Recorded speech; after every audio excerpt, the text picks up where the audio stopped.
బొమ్మ స్వర్గీయ శ్రీ నందమూరి తారక రామారావు గారి 29వ వర్ధంతి సందర్భంగా పెద్ద ఆయనకి ఘన నివాళి అర్పిస్తున్నాం. ఎన్టీఆర్ అనేది కేవలం 3 అక్షరాలు కాదు, ఒక ప్రభంజనం.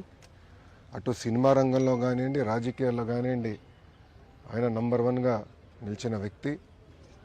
సినిమాలో మనం ఒకసారి చూస్తే, మన చరిత్రగానే ఒకసారి చూస్తే అన్ని రకాల సినిమాలు ఆయన చేశారు.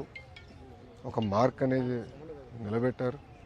దాని తర్వాత రాజకీయాల్లోకి వచ్చిన తర్వాత కేవలం 9 నెలల్లో ఒక ప్రభంజనం సృష్టించి తెలుగుదేశం పార్టీని అధికారంలోకి తీసుకొచ్చిన వ్యక్తి అన్న ఎన్టీఆర్.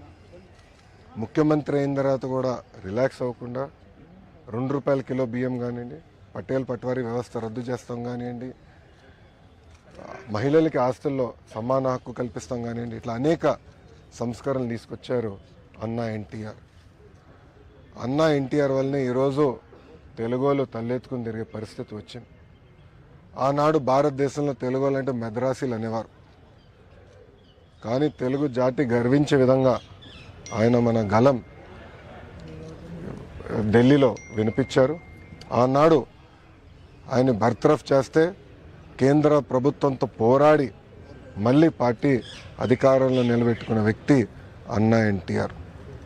ఒక వ్యక్తితో ప్రారంభమైన తెలుగుదేశం పార్టీ ఈరోజు 1 కోటి మందితో సభ్యత్వాలు తీసుకుని నిజంగానే చాలా గర్వకారణం.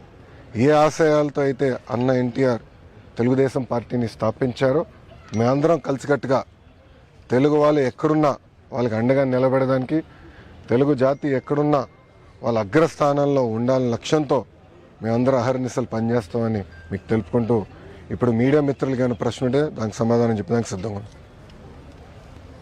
जब तक सूरज चांद रहेगा एनटीआर का नाम रहेगा.